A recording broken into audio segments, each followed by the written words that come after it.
Hello students, good morning. आज हम study करेंगे बेटा आपका नेक्स्ट टॉपिक। लेक्चर नंबर 13 है ये आपका किंगडम मोनेरा का। बेसिक कैरेक्टर्स हम कर चुके हैं। आज हम आगे डिस्कस करेंगे बैक्टीरियल सेल के स्ट्रक्चर के बारे में।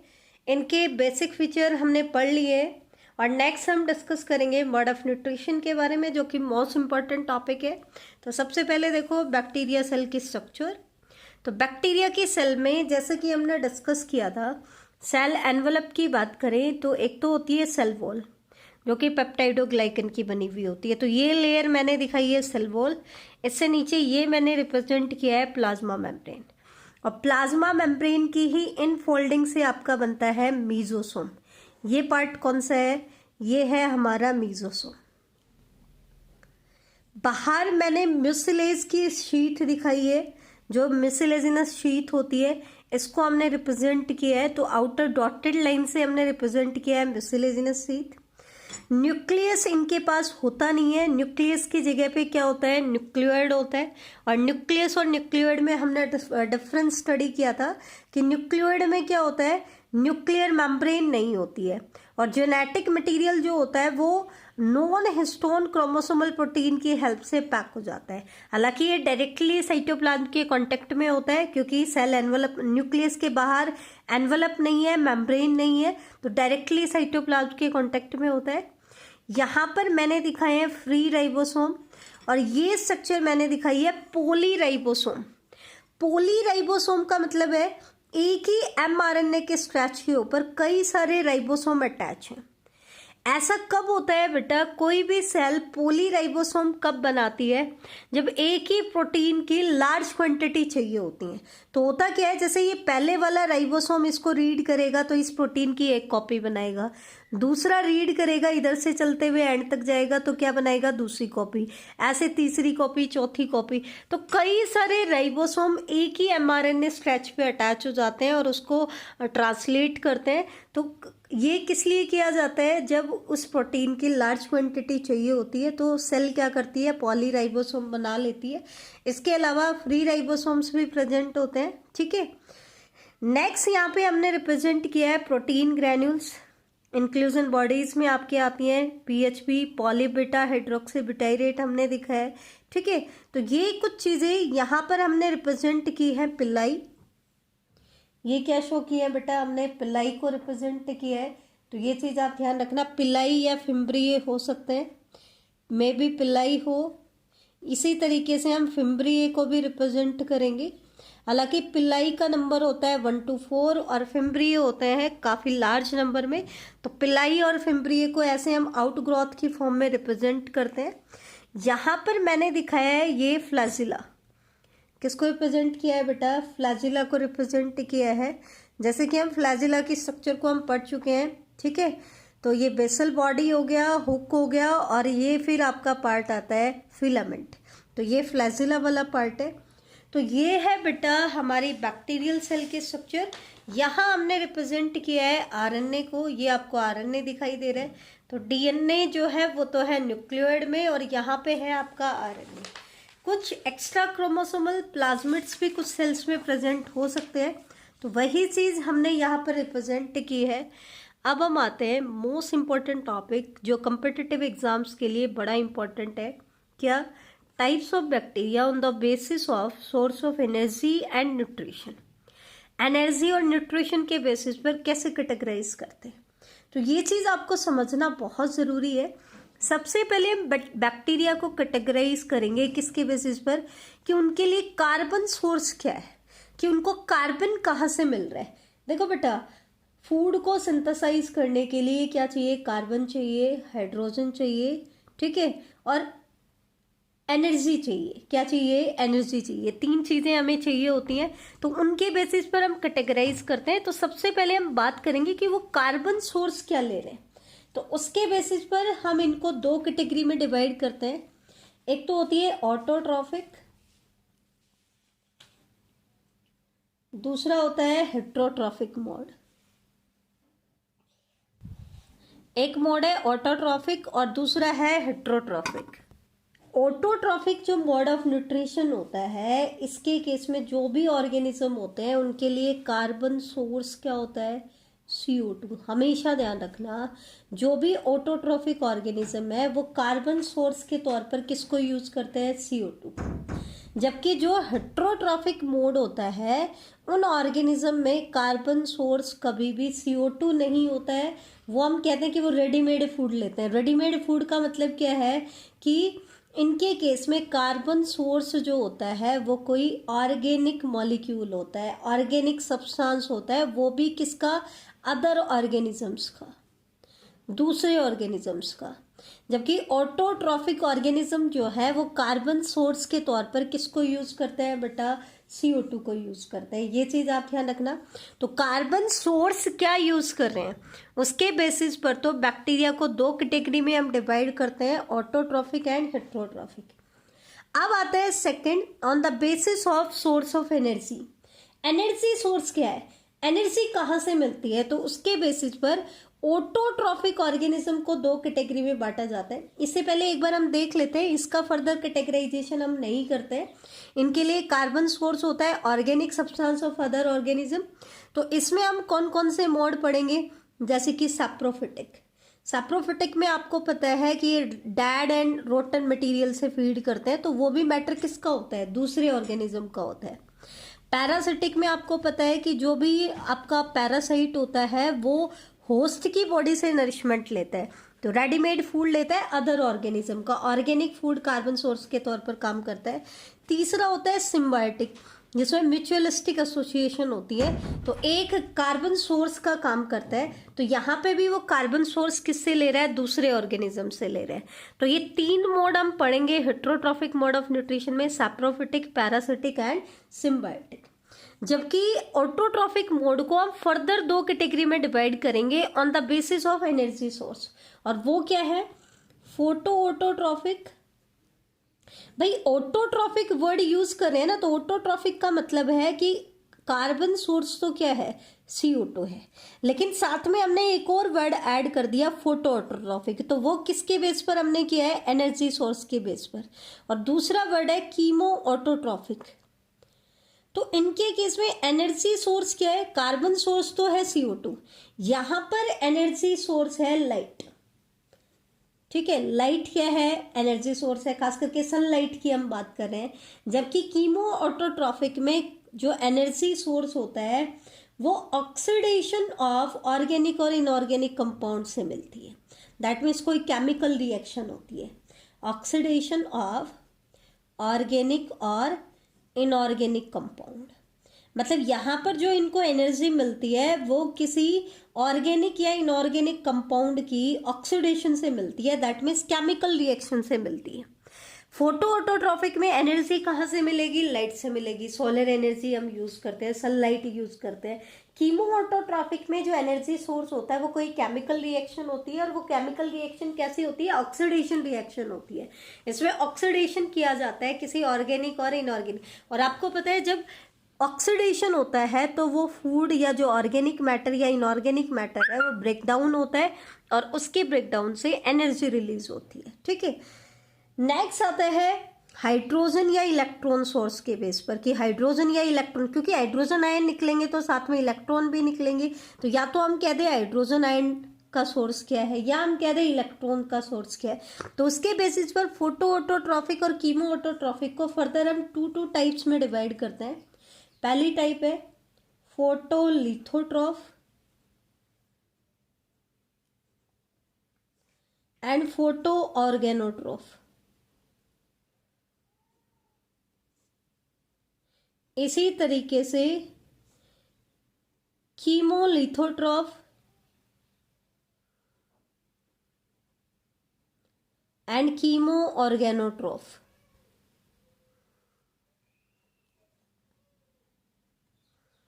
ठीक है, यहां पर लिथोट्रॉफ के केस में हाइड्रोजन या इलेक्ट्रॉन का सोर्स क्या होता है, कोई इनऑर्गेनिक मॉलिक्यूल होता है। कोई इनऑर्गेनिक मॉलिक्यूल किसका काम करेगा, आपका हाइड्रोजन आयन और इलेक्ट्रॉन सोर्स का काम करेगा। सिमिलरली यहाँ पर भी क्योंकि लिथोट्रॉफ वर्ड है तो हाइड्रोजन आयन और इलेक्ट्रॉन का सोर्स तो कौन करेगा, इसका काम तो कौन करेगा, इनऑर्गेनिक मॉलिक्यूल। जबकि फोटो ऑर्गेनोट्रॉफ, ऑर्गेनोट्रॉफ जो वर्ड है ना बेटा, यहाँ पर हाइड्रोजन आयन और इलेक्ट्रॉन का सोर्स होता है कोई ऑर्गेनिक मॉलिक्यूल।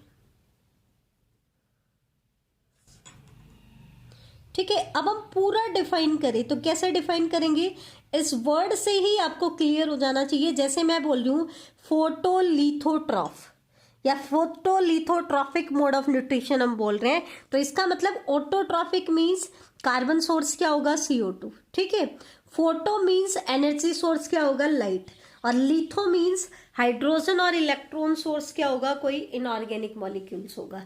इस तरीके से आपको डेफिनेशन देनी होती है, जैसे कि कीमो ऑर्गेनोट्रॉफिक मैं बोलता हूँ। ठीक है, तो ट्रॉफिक मतलब ये trophic word, chemo organo actual में ऑटोट्रॉफिक बोलेंगे, कीमो ऑर्गेनो ऑटोट्रॉफिक। तो ऑटोट्रॉफ का मतलब तो क्या है आपका कि कार्बन सोर्स क्या है, CO2। Chemo means energy source क्या है, केमिकल रिएक्शन, जो कि ऑक्सीडेशन होता है किसी ऑर्गेनिक और इनऑर्गेनिक सब्सटेंस का। और ऑर्गेनो वर्ड किससे रिलेटेड है कि यहाँ पर जो हाइड्रोजन आयन और इलेक्ट्रॉन का सोर्स है वो क्या है, कोई ऑर्गेनिक मॉलिक्यूल है। ठीक है, इसी तरीके से कीमो लिथो ऑटोट्रॉफिक भी बोल देते हैं। तो कीमो मतलब autotrophic means carbon source CO2, chemo means energy source क्या है, chemical reaction, litho means hydrogen ion और इलेक्ट्रॉन सोर्स क्या है, इनऑर्गेनिक मॉलिक्यूल। तो इस तरीके से मोड ऑफ न्यूट्रिशन को हम कैटेगराइज करते हैं। अब हम इन्हीं को डिटेल में पढ़ेंगे, ये टॉपिक काफ़ी लंबा चलेगा और इम्पॉर्टेंट भी है, बहुत इंपॉर्टेंट है। जो हमने 5-6 टॉपिक इंपॉर्टेंट बताए थे उनमें से एक ये मोड ऑफ न्यूट्रिशन के बेसिस पर भी आता है।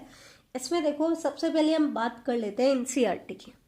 तो मोड ऑफ न्यूट्रिशन में हमने बात की थी कि वास्ट मेजॉरिटी ऑफ बैक्टीरिया में तो मोड ऑफ न्यूट्रिशन कैसा होता है, NCERT में हमने डिस्कस किया था हेट्रोट्रॉफिक। कैसा होता है बेटा, हेट्रोट्रॉफिक होता है। लेकिन कुछ जो बैक्टीरिया हैं, सम बैक्टीरिया के अंदर आपको ऑटोट्रॉफिक मोड ऑफ न्यूट्रिशन भी देखने को मिलता है। ऑटोट्रॉफिक वहां पर हम बता रहे थे कि ऑटोट्रॉफिक का मतलब है कि वो अपना फूड खुद सिंथेसाइज करते हैं, और हेट्रोट्रॉफिक का मतलब क्या होता है कि वो अदर ऑर्गेनिज्म से अपना फूड लेते हैं। लेकिन यहाँ पर हम सोर्स की बात करें तो ऑटोट्रॉफिक का मतलब होता है कार्बन सोर्स क्या है, CO2। हेट्रोट्रॉफिक का मतलब होता है कार्बन सोर्स क्या है, organic substance of the other organism. ठीक है, अब इन्हीं को आगे हम देखेंगे। सबसे पहले NCERT के ही पॉइंट हम पढ़ेंगे। ऑटोट्रॉफिक मोड ऑफ न्यूट्रिशन में हमने 2 मोड पढ़े, फोटोसिंथेटिक एंड कीमोसिंथेटिक, और तीसरा मोड हमने पढ़ा heterotrophic mode of nutrition.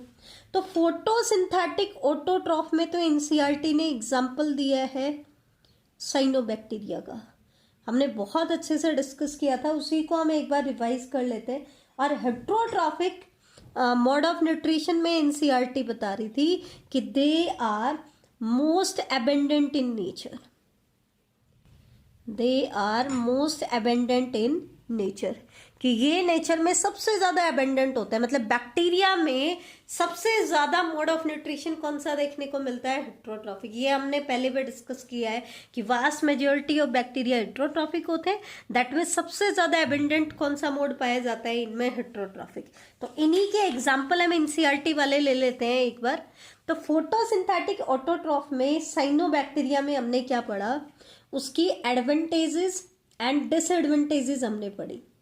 Advantages हमने क्या कहा कि इन ऑर्गेनिज्म में जो साइनोबैक्टीरिया के जो कुछ ऑर्गेनिज्म हैं उनके पास कैपेबिलिटी होती है कि they can fix atmospheric nitrogen. ध्यान रखना, ये इंपॉर्टेंट पॉइंट है। वो किसको फिक्स कर सकते हैं, एटमॉस्फेरिक नाइट्रोजन को फिक्स कर सकते हैं, वो भी किसमें, अपनी स्पेशलाइज्ड सेल्स में, जिनको हम हेट्रोसिस्ट कहते हैं, specialised cells which are called heterocyst. और इस ऑर्गेनिज्म के एग्जाम्पल, क्योंकि सारे साइनोबैक्टीरिया नहीं, कुछ साइनोबैक्टीरिया के मेंबर जैसे कि नॉस्टोक एंड एनाबेना, और वहां पे भी मैंने बोला था कि ये पॉइंट क्या है, इंपॉर्टेंट है। ठीक है।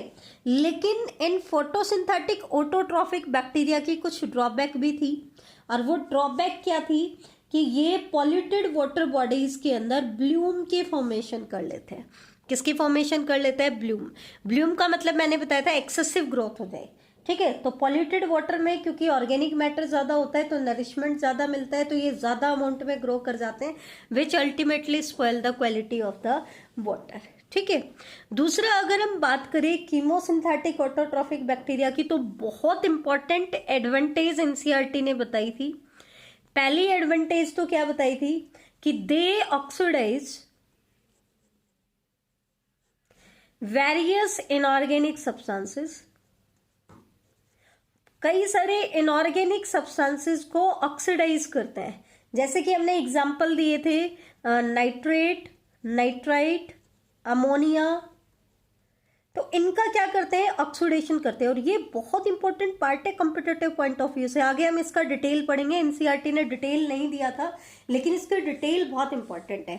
और इनके ऑक्सीडेशन से जो एनर्जी रिलीज होती है, ठीक है, एंड वो उस एनर्जी को यूज करते हैं और उससे क्या सिंथेसाइज कर लेते हैं? एटीपी सिंथेसाइज कर लेते हैं। ये बहुत इंपॉर्टेंट रोल है। और दूसरी इंपॉर्टेंस इसकी हमने बताई थी कि they play a great role in recycling of nutrients. Nutrients की रिसाइकलिंग में एक इंपॉर्टेंट रोल प्ले करते हैं, लाइक द नाइट्रोजन की रिसाइकलिंग में, फास्फोरस की रिसाइकलिंग में, आयरन की रिसाइकलिंग में, सल्फर की रिसाइकलिंग में। तो ये हम एनसीईआरटी वाले पार्ट में भी डिस्कस कर चुके हैं। इसी तरीके से हेट्रोट्रॉफिक मोड ऑफ न्यूट्रिशन में भी हमने पढ़ा था। इसके एडवांटेजेस और डिसएडवांटेजेस हमने स्टडी की थी। एडवांटेज हमने क्या कहा था कि दे आर इंपॉर्टेंट डीकम्पोजर्स। इनके जो ज्यादातर मेंबर्स होते हैं वो डीकम्पोजर्स का काम करते हैं, ठीक है। Many of them have effect on human welfare, ये भी हमने बताया था। ह्यूमन वेलफेयर में भी इनमें से कई सारों का रोल होता है। जैसे हमने बताया था कर्ड बनाने के लिए जो लैक्टिक एसिड बैक्टीरिया होते हैं कर्ड मेकिंग में हम यूज करते हैं, वो हेट्रोट्रॉफिक बैक्टीरिया है, ठीक है। एंटीबायोटिक्स बनाने में जो बैक्टीरिया यूज होते हैं वो भी हेट्रोट्रॉफिक बैक्टीरिया होते हैं, ठीक है। इवन कुछ जो बैक्टीरिया है वो नाइट्रोजन फिक्सेशन कराते हैं किसके अंदर? लेग्यूमिनस प्लांट में। और वो हमें क्यों चाहिए? क्योंकि उससे प्लांट की नाइट्रोजन की रिक्वायरमेंट फुलफिल होती है। तो जो दालें हम खाते हैं, क्योंकि दालें जो होती हैं लेग्यूमिनस प्लांट होते हैं, वो प्रोटीन में रिच होते हैं, ठीक है। तो वो प्रोटीन में रिच क्यों होते हैं? क्योंकि उनको नाइट्रोजन अवेलेबल हो पाता है। और वो कौन कराता है? राइजोबियम बैक्टीरिया और ये इस टाइप के जो नाइट्रोजन फिक्सिंग बैक्टीरिया होते हैं, तो वो उनके अंदर नाइट्रोजन फिक्सेशन में भी हेल्प कराते हैं। तो ये थी इसके एडवांटेजेस। और डिसएडवांटेजेस में हमने बताया था कि ये बहुत सारे डिजीज कॉज करते हैं, ठीक है। जैसे हमने कहा था cholera, vibrio cholerae, tetanus, clostridium tetani, वो हम स्टडी कर चुके हैं। तो ये थी इसकी एडवांटेजेस एंड डिसएडवांटेजेस, ठीक है। अब इसके बेसिस पर इन्हीं को हम आगे डिटेल में पढ़ेंगे। जो चार्ट हमने पढ़ा था कि जैसे हमने पढ़ा था ऑटोट्रॉफिक, हेट्रोट्रॉफिक, फिर ऑटोट्रॉफिक में फोटो ऑटोट्रॉफिक, कीमो ऑटोट्रॉफिक, फिर उसके अंदर फर्दर टाइप्स हमने पढ़ी थी, फोटोलिथोट्रॉफिक, फोटो ऑर्गेनोट्रॉफिक, कीमोलिथोट्रॉफिक, कीमो ऑर्गेनोट्रॉफिक, ठीक है। और ऐसे ही हमने सैप्रोफिटिक मोड बोला था, पैरासिटिक, सिम्बायोटिक, तो उन्हीं की हम डिटेल पढ़ेंगे। उससे पहले दो छोटे छोटे वर्ड्स हैं, इनको एक बार देख लो। एक वर्ड आता है लीटर, एक वर्ड होता है डफ, और एक होता है ह्यूमस। एक्चुअल में ये न्यूट्रिएंट्स के रिजर्वायर का काम करते हैं, जहां से हमें न्यूट्रिएंट्स मिलता है। तो लीटर किसके लिए हम यूज करते हैं? फ्रेशली डिपॉजिटेड मैटर के लिए, फ्रेशली डिपॉजिटेड ऑर्गेनिक मैटर के लिए। मतलब अभी इसका डीकम्पोजिशन स्टार्ट नहीं हुआ है, ठीक है। जैसे कि पेड़ से पत्ते गिरते ही हैं, ठीक है, तो अभी वो डिग्रेड होना शुरू नहीं हुए हैं, तो उसको हम बोलेंगे लीटर, फ्रेशली डिपॉजिटेड है। और जब वो पार्ट पार्शियली डाइजेस्टेड हो जाता है, पार्शियली डीकम्पोज्ड हो जाता है, तब हम उसको बोलते हैं डफ। और जब वो टोटली डीकम्पोज हो जाता है तब हम उसको बोलते हैं ह्यूमस। तो जब किसी मैटर का डीकम्पोजिशन शुरू होता है तो सबसे पहले वो पार्शियली डिकम्पोज होता है, फिर टोटली डिकम्पोज हो जाता है। तो जब वो पार्शियली डिकम्पोज होता है तो उसको हम कहते हैं डफ, और कंप्लीटली या टोटली डिकम्पोज हो जाता है तो हम कहते हैं ह्यूमस।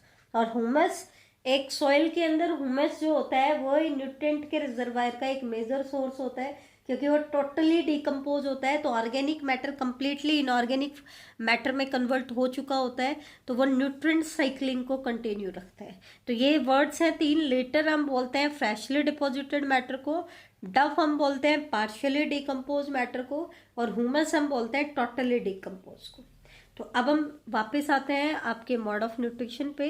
तो सबसे पहले हम बात कर रहे हैं फोटो ऑटोट्रॉफिक। तो जैसा कि हमने पहले डिस्कस किया था, ऑटोट्रॉफ का मतलब है कि कार्बन सोर्स का काम कौन कर रहा है, CO2। फोटो वर्ड हमने लगा दिया, दैट मीन्स एनर्जी सोर्स का काम कौन कर रहा है, लाइट। अब हम इसको फर्दर दो कैटेगरी में डिवाइड किया था हमने, वहां पर किसके बेसिस पर, हाइड्रोजन आयन या इलेक्ट्रॉन के सोर्स के बेसिस पर। तो इनमें हमने दो टाइप्स पढ़ी थी, फोटोलिथोट्रॉफिक एंड फोटो ऑर्गेनोट्रॉफिक। अगर हाइड्रोजन आयन और इलेक्ट्रॉन का सोर्स कोई इनऑर्गेनिक सब्सटेंस होता है तब तो हम बोलते हैं फोटोलिथोट्रॉफिक, एज यूजुअल हम जैसा डिस्कस कर चुके हैं। और फोटो ऑर्गेनोट्रॉफिक का मतलब है हाइड्रोजन आयन और इलेक्ट्रॉन का सोर्स क्या है, कोई ऑर्गेनिक सब्सटेंस है। तो इसमें एग्जांपल्स बहुत इंपॉर्टेंट है।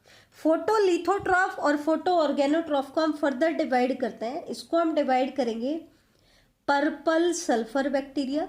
सल्फर बैक्टीरिया एक्चुअल में लिथोट्रॉफिक होते हैं क्योंकि सल्फर कैसे है, इनऑर्गेनिक मैटर है, ठीक है। तो purple sulphur bacteria and green sulphur bacteria, ये तो किसके एग्जाम्पल है, फोटोलिथोट्रॉफिक के, जिनका मोड ऑफ न्यूट्रिशन कैसा होता है, फोटोलिथोट्रॉफिक। जबकि purple non sulphur bacteria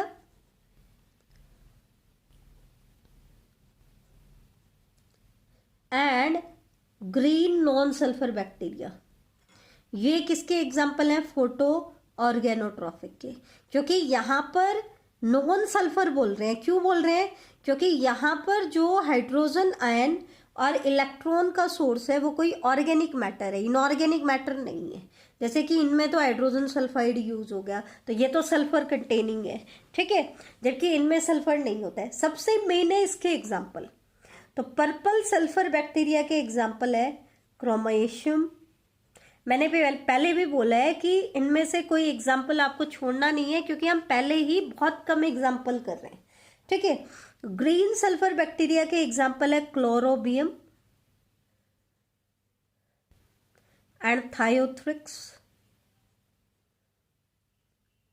purple sulphur bacteria के एग्जाम्पल है रोडोस्पाइरिलम, ये एग्जाम्पल बहुत बार आए हुए हैं, रोडोस्पाइरिलम एंड रोडोसुडोमोनास, ये बहुत इंपॉर्टेंट एग्जाम्पल है, रोडोसुडोमोनास। रोडो वर्ड जिसके आगे लग गया वो कैसे है, पर्पल नॉन सल्फर बैक्टीरिया। और ग्रीन नॉन सल्फर बैक्टीरिया के एग्जाम्पल है क्लोरोनीमा एंड क्लोरोफ्लक्सस। अब क्वेश्चन कैसे आता है, जैसे मैं कह दूं कि रोडोस्पाइरिलम क्लोरोबियम से कैसे डिफर करता है, तो कैसे डिफर करता है, दोनों में कार्बन सोर्स CO2 है, एनर्जी सोर्स लाइट है, तो यहाँ पे तो डिफरेंस है नहीं। डिफरेंस कहाँ पे आया, हाइड्रोजन और इलेक्ट्रॉन सोर्स में। इनमें तो हाइड्रोजन और इलेक्ट्रॉन सोर्स है आपका इनऑर्गेनिक सब्सटेंस, और इसमें है ऑर्गेनिक सब्सटेंस। ये एग्जाम्पल है ग्रीन सल्फर बैक्टीरिया का, और ये एग्जाम्पल है पर्पल नॉन सल्फर बैक्टीरिया का। तो इस तरीके से आपको आंसर्स देने, ठीक है। तो ये था हमारा फोटो ऑटोट्रॉफिक मोड की डिटेल। अब हम बात करते हैं लास्ट आपकी कीमो ऑटोट्रॉफिक मोड की डिटेल। तो कीमो ऑटोट्रॉफिक में भी, मतलब ऑटोट्रॉफिक का मतलब है कार्बन सोर्स CO2 है, कीमो वर्ड लगा दिया, दैट मीन्स एनर्जी सोर्स क्या है आपका, केमिकल रिएक्शन। और हाइड्रोजन आयन और इलेक्ट्रॉन डोनर की अगर हम बात करें तो उसके बेसिस पर हम इसको दो कैटेगरी में डिवाइड करेंगे, कीमो लिथोट्रॉफिक एंड कीमो ऑर्गेनोट्रॉफिक।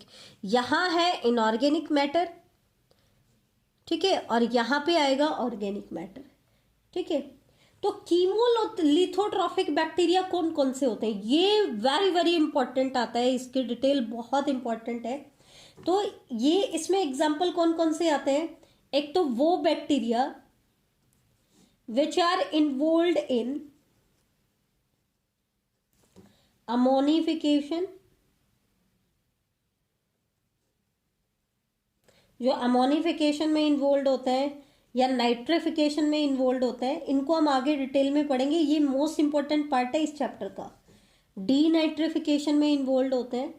तो जो bacteria ammonification, nitrification and denitrification में इन्वॉल्व होते हैं उनको हम कहते हैं कीमोलिथोट्रॉफिक। वो कीमोलिथोट्रॉफिक है। ठीक है। दूसरा जो आयरन बैक्टीरिया होते हैं, आयरन बैक्टीरिया को हम फेरोमोनास भी कहते हैं। They are also called ferromonas. ठीक है। नेक्स्ट इसका एग्जाम्पल है सल्फर बैक्टीरिया। तो सल्फर बैक्टीरिया को सल्फोमोनास भी बोला जाता है। आयरन के लिए क्योंकि हम फेरस वर्ड यूज करते हैं, फेरिक वर्ड यूज करते हैं, तो इनको बोला था फेरोमोनास, इनको हम बोलेंगे सल्फोमोनास। ठीक है। सिमिलरली हाइड्रोजन बैक्टीरिया जो होते हैं they are also chemolithotrophic. Hydrogen bacteria को हाइड्रोमोनास भी कहा जाता है। और इनका फंक्शन क्या होता है? They decompose a large number of organic substance. Large number of organic substance को डीकम्पोज करता है। ये चीज ध्यान रखना। तो मैंने क्या बताया, कीमोलिथोट्रॉफिक बैक्टीरिया कौन कौन से होते हैं? जितने भी आपके अमोनिफाइंग, नाइट्रीफाइंग, डीनाइट्रीफाइंग बैक्टीरिया हो जाते हैं वो सारे इसके अंदर आएंगे। दैट मीन्स उनमें आपके मोड ऑफ न्यूट्रिशन पूछ ले तो आप क्या बोलोगे? कीमोलिथोट्रॉफिक होते हैं वो। आयरन बैक्टीरिया भी आपके कीमोलिथोट्रॉफिक होते हैं। सल्फर बैक्टीरिया भी कीमोलिथोट्रॉफिक होते हैं। हाइड्रोजन बैक्टीरिया भी जो होते हैं वो कीमोलिथोट्रॉफिक होते हैं। और ये क्या करते हैं? दे decompose A large number of organic substance. और कीमो ऑर्गेनोट्रॉफिक बैक्टीरिया का एग्जाम्पल है मिथेन बैक्टीरिया। इसका एग्जाम्पल क्या है? मिथेन बैक्टीरिया, जिसको हम मिथेनोमोनाज भी बोलते हैं। क्या बोलते हैं बेटा? मिथेनोमोनाज। ये भी इंपॉर्टेंट है। तो ये हमने डिस्कस कर लिया आपका बेटा ऑटोट्रॉफिक मोड में। फोटो ऑटोट्रॉफिक और कीमो ऑटोट्रॉफिक के इंट्रोडक्टरी पार्ट हमने कर लिया। फोटो ऑटोट्रॉफिक हमारा पूरा हो गया है। कीमो ऑटोट्रॉफिक में, क्योंकि मैंने कहा था इंपॉर्टेंट पार्ट है, तो नेक्स्ट लेक्चर में हम इनको स्टडी करेंगे। जो हमने यहाँ पर स्टडी किया है, यहाँ पर बताया है, कैटेगराइजेशन बताया है। और ये वाला part very very important part है। ये एग्जाम्स में पूछा जाता है, नीट एग्जाम्स में बहुत इंपॉर्टेंट पार्ट है। हालांकि एनसीईआरटी ने इसके बारे में डिस्कस नहीं किया है, लेकिन कॉम्पिटिटिव एग्जाम्स में 99% ये एग्जाम्स में आता है। ठीक है।